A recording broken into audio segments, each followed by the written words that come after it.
Holistically Rooted, and today we are talking about and making bone broth. So many people have heard about bone broth, and I get questions, how is it different from just chicken or beef broth? And it really is just the time that is spent drawing out the marrow from the bones. So it cooks longer. You add maybe some apple cider vinegar to draw that out. And the bone broth is just a richer mixture. Oftentimes it will congeal, because it is drawn out so much of the collagen from the marrow, the bones, the feet. And so I make both.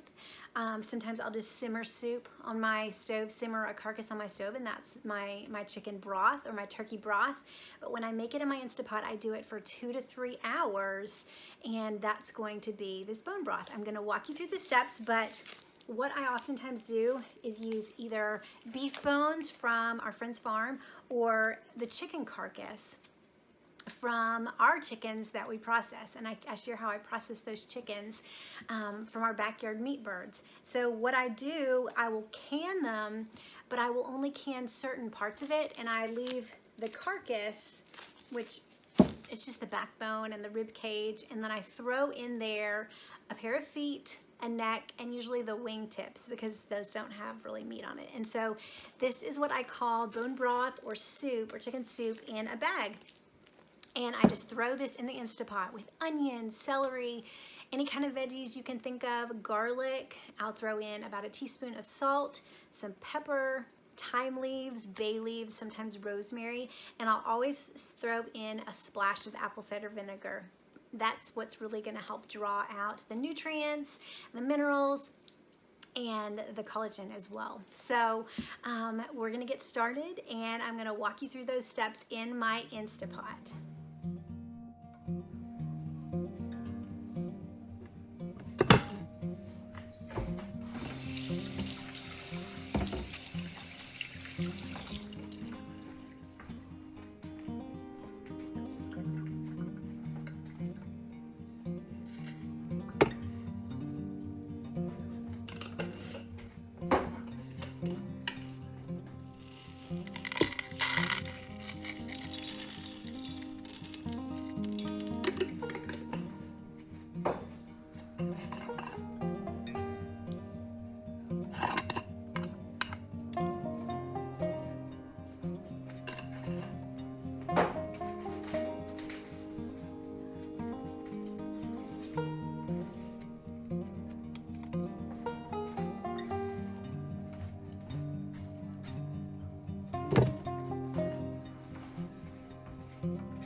Okay, so my bone broth is cooking in the Instantpot.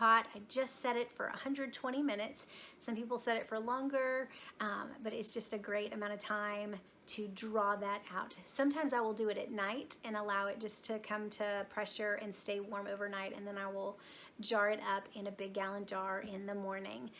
But it's incredible. I keep this in my fridge. We use it in quinoas. I add it to chili.